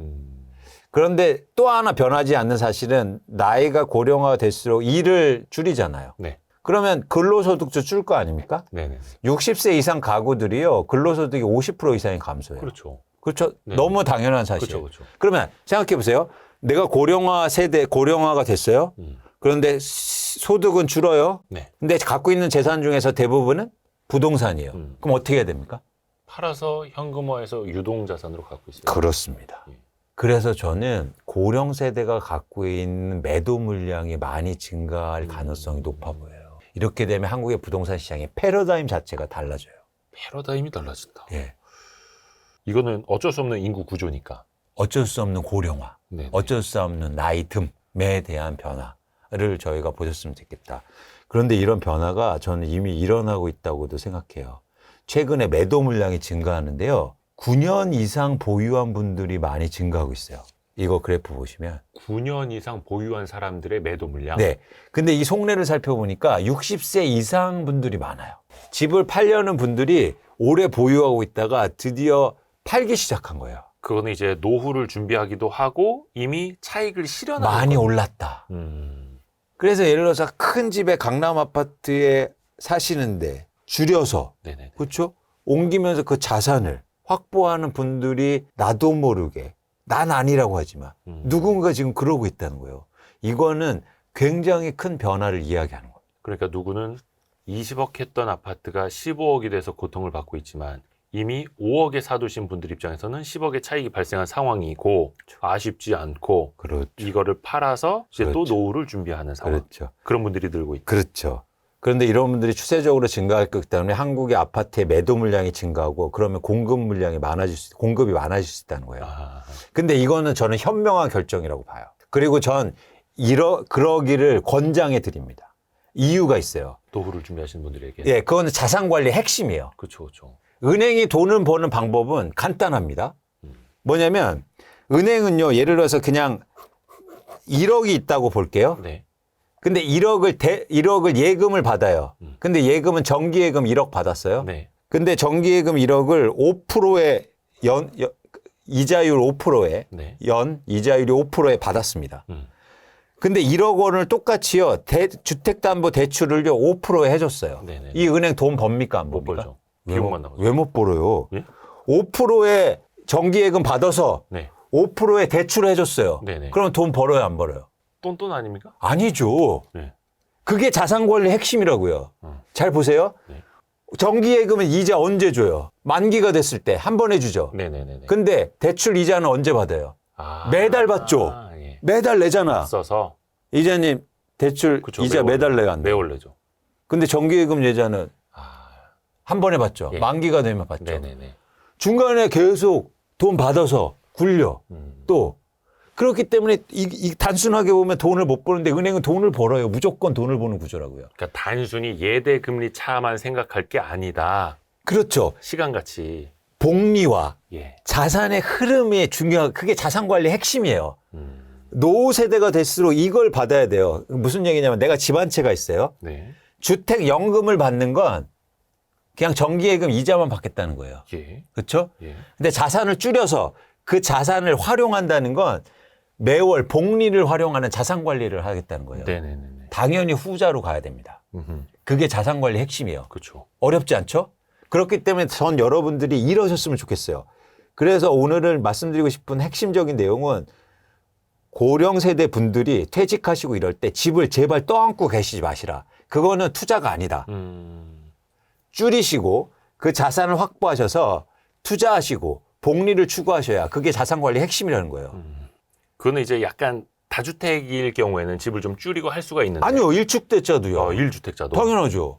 제가 그동안 계속 1주택자의 삶의 형태를 봐요. 예. 비과세였기 때문에 어떠냐면 신혼 부부일 때, 자, 경기도에 전세 살아요. 그리고 돈 모아서 경기도에 아파트 살았어요. 아파트 가격이 올라요. 그럼 팔고 서울로 입성합니다. 서울에 일종의 외곽 지역에 입성해요. 네. 그 다음에 또 가격이 올라요. 그럼 팔고 어디에 올라요? 또 한강변으로 이동하고 또 올라요. 그러면 강남으로 갔어요. 지금 그 상태예요. 그렇죠? 네. 그럼 어떻게 돼요? 이제는 반대여야 돼요. 아, 팔고 다시 외가고. 강남 팔고 한강변으로 뭐 예를 들어서 마포로 가거나 마포에 계시면 팔고 좀 외곽으로 가고 가시는 분이 팔아서 근데 그 남은 돈을 자산 관리하시면 되잖아요. 네네네. 이게 우리나라의 핵심이 돼야 된다. 지금 자산 관리는 얘기하시는 분들이 모두 다 이 얘기를 하지 않아요. 그거 얼마 돈 가지 않은 거 연금 아무리 좋은 거 해도 그게 자산 관리입니까? 안 되죠. 못 따라가죠. 무슨 얘기예요? 그래서 우리나라 연금 전문가들이요 부동산 얘기를 해줘야 돼요. 부동산을 어떻게 할 건가? 그게 핵심이라고요. 부동산을 얘기 안 하면서 여러분 퇴직연금을요, 뭐 ETF에 넣어놓고요, 뭐 배당 이거 아무 쌀데가 없는 얘기예요. 이미 읽어놓은 부동산 자산을 활용하라. 그렇죠. 그걸 어떻게 할 거냐가 자산관리와 노후 정비의 핵심이라고요. 그 얘기를 해야 된다. 근데 이미 그런 변화가 일어나고 있다는 거예요. 그리고 그분들은 이미 내놓고 그게 또 시장에는 엄청난 매물, 공급이 되는 거고. 그렇죠. 그렇죠. 근데 그게 이미 일어나기 시작했다는 거예요. 그렇죠. 전 그렇게 봅니다. 그래서 여러분들이 늦기 전에 예. 빨리 파시라. 예. 아니 이거는 이제 어르신분들에게. 예. 네, 어르신분들. 예. 그게 여러분들한테 진짜 도움이 되는. 노후에 그러니까 부동 자산이 아니라 유동 자산을 그렇죠. 만들어 놓으시는. 그게 자산관리 핵심이다. 복리를 추구하시고 은행처럼 행동하시라. 아하. 연금, 주택연금 신청하지 마시고 네. 그거는 빚내서 그냥 쓰겠다는 거예요. 요거는 이제 그 은퇴를 해서 이제 직장에서 나와서 따로 이제 소득이 없으신 분들 그 나이 때 즈음이라면. 그렇죠. 근데 미리 준비하셔도 좋고 그런 것들이 변하지 않는 사실 아닙니까? 뭐 인구 누구나 아니, 늙으니까. 회사를 계속 다닐 수는 없잖아요. 네. 알 수 있는 미래잖아요. 그렇죠. 그렇죠. 뭐 70, 80까지는 다닐 수 없으니까. 그렇죠. 물론 이제 그분들도 소일거리 다들 하실 수는 있어요. 예. 할 수는 있는데 지금 본인이 하고 있는 직장에서 오너가 아닌 이상 그렇죠. 은퇴 전 소득 대비. 어쨌든 퇴직은 시점이 문제긴 하지만 퇴직은 피할 수 없는 미래지 않습니까? 그럼 준비를 하셔야 되잖아. 그렇죠. 그런 준비할 때 이 부동산 자산에 대해서 고민하셔야 된다. 제가 시장을 안 좋게 봐서 막 이걸 파세요 이렇게 얘기 드리는 게 아니에요. 이거는 여러분들이 합리적인 의사결정이고 이게 지금 우리나라에서 반드시 필요한 자산관리고 노후 준비입니다. 그래서 제가 진짜 마음속으로 진짜 충원? 네. 진심 어린 말씀을 드리는 거예요. 네. 잘하면요, 여러분들이 갖고 계신 80%의 부동산을요, 사줄 사람이 없을 수도 있단 말이에요. 더 늦으면 네. 그래서, 근데 모두 다 안 하면 되죠. 근데 누군가 지금 하고 있다는 거예요. 근데 이게 약간 늦으면 안 됩니다. 빨리 파십시오라고 하면 너무 자극적으로 보일 수도 있을 것 같은데. 근데 이거는, 예. 근데 이거는 진짜 제가 드리고 싶어서 말씀드리는 거예요. 진심 어리. 그래서 여러분들이 우리는 그동안 우리나라가 그동안 집 한 채로 달려온 인생이었거든요. 네. 근데 지금은 그 집 한 채를 어떻게 할 것인가가 여러분 진지한 고민을 하시라. 근데 그 고민을 하실 때는 어떤 충격요법도 필요하다. 그래서 제가 이렇게 말씀드리는 거고, 그래서 여러분들의 생각을 조금 바꾸셨으면 좋겠다. 계속 오르지 않을 수도 있기 때문에 여러분들이 갖고 있는 자산, 부동산 자산을 합리적으로 잘 활용하면 여러분들이 노후가 완전히 달라질 수 있어요. 근데 이게 특히 이제 과거 상승장에도 이거 팔았다가 진짜 그 더 올라서 저 배 앞에 죽는 사람들 주변에 많이 봤다. 그리고 또 노후에는 월세 전세 전전하면서 돌아다니는 거는 진짜 추해진다. 막 이런 분들이 계세요. 어르신 중에서는. 그때는 시대의 흐름상 이 노령 세대와 부동산 자산이 많은 세대가 비중이 증가하지 않을 때였어요. 근데 지금은 너무 많아. 엄청나게 증가하고 있다. 이게 불 보듯이 뻔하단 말이에요. 이제 그런 분들이 훨씬 팔 사람이 많다니까요. 살 사람보다. 특히 부동산은요. 그러니까 저출산으로 살 사람이 없어도요. 네. 안 빠질 수 있어요. 안 팔면. 그쵸? 예. 그렇죠? 급하게 안 팔면. 그래서 파는 사람들이 중요한데 제가 말씀드린 거 파는 사람들이 많아질 수 있다는 걸 말씀드리는 거예요. 그러면은 과거하고 다른 시장이 나올 수도 있다. 그래서 부동산 시장의 패러다임이 달라질 수 있다. 그렇죠. 이건 이제 가능성이에요. 제가 이거를 처음 얘기 드린 거예요. 이제 앞으로 이런 말씀을 좀 더 세밀하게 드리고 싶은데 이걸 이제 처음으로 제가 제시하는 거고 여러분들도 같이 고민을 좀 해보셨으면 좋겠다. 이런 얘기 하는 사람들이 없거든요. 아하. 네. 이거는 누구에게나 다 자명한 미래이기 때문에 사실은 또 미리미리 대비를 해야 되는 거고. 나이 들고 그리고 퇴직하게 되고 그런데 부동산 자산은 많다. 이건 너무 자명한 미래 아닙니까? 그래서 뭐 그 주택연금이라는 것도 있고 아니면 또 자녀에게 물려주고 자녀에게 용돈 받고 뭐 이런 것도 이제 약간 전통적인 노후 대비 아니었습니까? 그래서 자녀가 용돈을 어떻게 줘요? 요즘 그냥 먹튀. 자녀도 힘들게. 아니, 자녀도 힘들고, 자녀한테 이분들은 자녀가 두 명이기 때문에 또 나눠주고, 자녀가 힘들잖아요. 자녀가 부모 세대보다 못 사는 세대로 접어들고 있는데, 어떻게 거기에 용돈을 기대합니까? 그러니까 저희도 그 뭐 상속 관련의 뭐 변호사 분들이나 이렇게 출연해서 얘기 들어보면 오히려 집 한 채 물려주시는 분들 사이에서 집안 싸움이 또 많다 하더라고요. 그렇죠. 그리고 또 하나 뭐냐면 아까처럼 연금을 타실 수도 있는데 연금보다도 매각하고 줄이시고 그 자금으로 목돈으로 투자를 하시거나 굴리시는 게 훨씬 더 현명한 방법이다. 그 연금 타는 건 내가 생활을 받고 빚내서 얻어 쓰는 거예요. 본질적으로는. 그렇게 하는 경우 노후 관리를 그렇게 하는 건 아니에요. 그건 자산 관리도 아니에요. 그리고 이미 그 분들은 그 움직임, 그러니까 노후용으로 활용하기 위해서 집을 내놓는 분들이 이제는 나타나고 있고. 그렇죠. 그게 큰 흐름일 수도 있다는 거예요. 그 흐름이 또 가속화될 수도 있다. 그렇죠. 근데 이거는 젊은 사람들이 이 부동산 시장에서 집을 살 때도 그러면 그 미래의 공급에 대해서 미리 또 감안을 해야 된다는 그럼요. 얘기죠. 그래서 예를 들어서 전략적으로 노후 세대가 많이 보유한 아파트의 가격 하락폭이 클 수 있죠. 그러면 그 아파트를 사는 겁니다. 야, 아니 그러면 이제 아파트 분석할 때 입지, 단지 규모, 뭐 초등학교, 역세권 뭐 이거 다 분석을 하고 그 소유자들의 연령대도 분석을 해야 돼요, 이제. 그렇죠. 그게 더 의미가 있을 수도 있습니다. 그게 혹시 연령대가 어디 나오나요? 연령대는 앞으로 제가 분석해 드리겠습니다. 네, 그게 되게 중요하게 이런 거 분석하는 사람 없잖아요. 그러네요. 요것도 블루오션을 찾으셨네요. 아니, 니치마켓. 아니, 네. 아니, 탐색시장. 그건 중요하기 때문에 제가 장사하려고 찾은 건 아니고요. 중요하기 때문에. 그걸 발견이라고 해 주십시오. 발견. 네, 발견. 그러네요. 발견. 발견. 왜냐하면 또 이런 중요한 데이터가 많은 분들의 투자 판단에게도 또 이제 도움이 되시니까. 네, 그렇죠. 근데 이런 데이터는 되게 또 어려울 것 같은데요? 찾아내기도 그렇고 가공하기. 아, 그래서 제가 그동안 무료로 했는데 이제 돈 받고 해야겠어요. 그래서 이제 사실 네프콘도 시작한 이유예요.